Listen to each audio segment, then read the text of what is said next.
Hello beautiful people, and welcome back to my channel. And today we are just going to be doing a cute little Q&A. Some of the questions you guys gave to me, so if you sent in questions, thank you so much.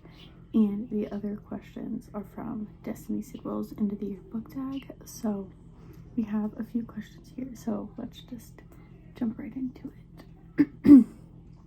So the first question is, what's your favorite genre? And my favorite genre is romance, of course. Anything with romance, even if it's just the littlest sprinkle, literally sign me up. But then if we get into like specifics, like a trope that I love is anything to do with like how, like, if they've known each other their whole lives in any way, whether if it's a second chance, childhood friends to lovers, enemies to lovers, brother's best friend, best friend's brother, high school sweethearts, neighbor, anything where they've known each other their whole lives and they're like, oh my gosh, I think I love her, or I think I love him. Sign me up. Literally my favorite. But then there's also workplace romance, which I also really love. Anyway, so favorite book or series of all time, which I'm just gonna answer both. So my favorite book of all time is The Masterpiece by Francine Rivers. She is a Christian author. She's more known for Redeeming Love. I haven't read it yet, but this book was just beautiful. When I saw it on the shelf, they didn't have Redeeming Love, and I picked this up, and ever since I picked it up, I loved it. It is a beautiful romance. It's about this girl who's just trying to make it through so that she can get her custody of her son back, and she ends up working for this guy, and she's super spiritual. She's religious, if you want to call it that, and he's not. And he asks her, he's like, how can you love a God that like took your son from you? And she shows him the love of God and how he's still a good God, like no matter what. And it's so good. If you like, not religious, but if you haven't read this, even if you're not religious, I still recommend it because it's beautiful romance and it opens your eyes a little bit to certain things. And then series of all time, I'm going to do the Twisted series. It's really it's kind of the only series I've ever read, which is that's not true. I read the Dreamland Billionaire series, but the Twisted series, it's so good. It's a interconnected standalone. I'm not gonna get too much into it just because it comes back up in this video, but it's so good. The first one is a brother's best friend. This one's my favorite, and it's a forbidden romance. It's a bodyguard romance. I'm not gonna get into it because I could ramble about this book forever. And then Twisted Hate is a best friend's brother romance, also super good. And then I haven't read the other one yet, but it's Twisted Lies, and it's a fake dating bodyguard romance. It's a 5-star series for me. I haven't picked up, well, there's 4 books, but I've read the first 3 and none of them have been below a 4.5. They've all been it's been a 4.5, a 5-star, like a 6-star read, to be honest with you, and a 4.5. So good. Okay, the next question is, as much as you love reading books, have you ever thought about writing them? And Honestly, yes. But honestly, I don't think I'm smart enough to write a book. I shouldn't say that, should I? Honestly, yes, I have. But I don't think it's for me. I don't know. Maybe someday, but not now. Now, most disappointing read of the year. Honestly, there's not a lot. That's a stretch. But there's some. One of the most disappointing reads of the year for me was Terms and Conditions by Lauren Asher. It was disappointing for me because I love her writing. A lot of people love Terms and Conditions. They love Declan's story. They're like, oh my gosh. And I was excited because it was a workplace romance. Oh my gosh, it's gonna be so good. And Declan was just, I didn't like him. Not even a little bit. He was, and I didn't believe their love story. I was like, there's no chemistry here. I was like, she likes him, but I don't think he likes her at all. Which, oh my gosh, was so sad. A book that was overhyped.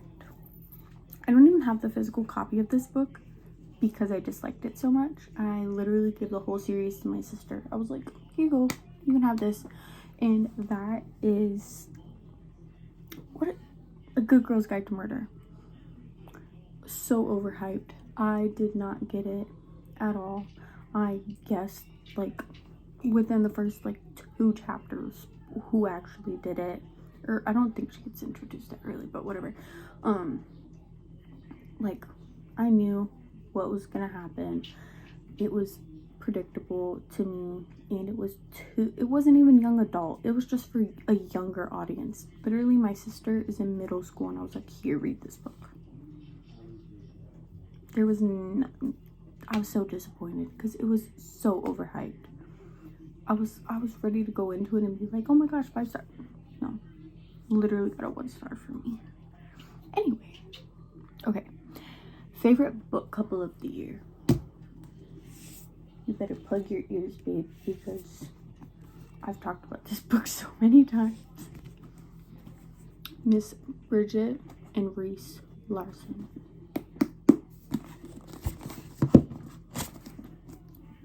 Oh my freaking goodness. Everything about them, I love. I love them. I believe that they are real.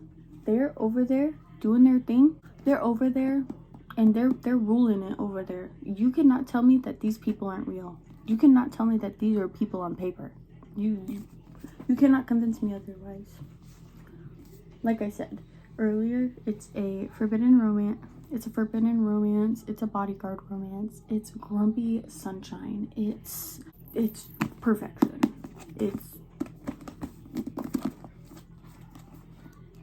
I love them so much. Okay, a book that surprised me is A Thousand Boy Kisses. I won't talk about it too much just because I literally just posted a video about it. But this was such a beautiful story. I did not expect to like it, especially because it's YA. And I've talked about how much I don't like YA a million times on my channel already. But this completely just, I loved it. I told Ethan, I was like, I regret not getting a physical copy, and we're gonna get a physical copy. And believe it or not, I'm gonna reread it and fully annotate it because it was beautiful. Okay, new favorite author that I read this year.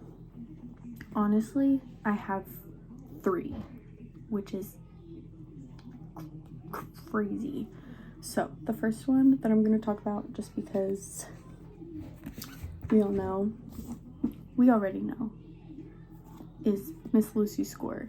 I didn't like the Christmas fix, but I heard that that's also an older book, so you know, she was just dipping her toes. Miss Lucy Score, her writing is beautiful. She writes the best grumpy men.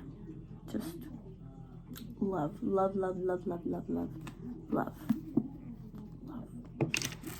then I'll hold up a different book. I'm gonna hold up Twisted Games. And then Miss Anna Wong. Beautiful writing, beautiful characters. You cannot tell me that these people don't exist in the Twisted series at all. And anybody from the Twisted series, I'm like, yeah, they're just over there chilling. It's fine, you know. I won't talk too much about her either because I've already talked about her, about those books. And then lastly, and then Miss Lauren Asher.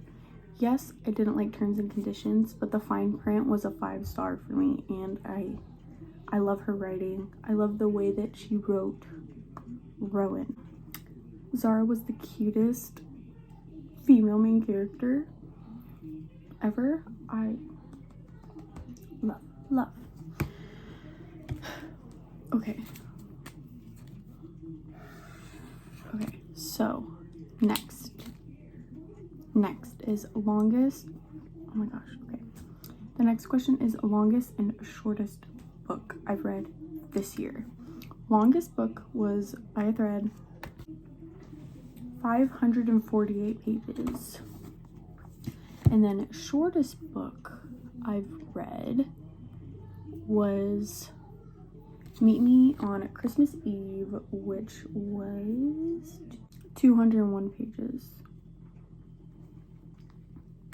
My Kindle is like literally trying to die on me. A book that I haven't stopped thinking about, and that is A Court of Thorns and Roses. Ever since I've read it in late October, early November, I literally haven't stopped thinking about it, and I can't wait to go into the second book. Now, into the fun stuff. Okay, reading goal reflection and 2024 reading goal. So, for my Goodreads, I put in, it was like 10 books, you know, because 2022, I read 4 books. I read 6 books in 2022, so it was like 10 books.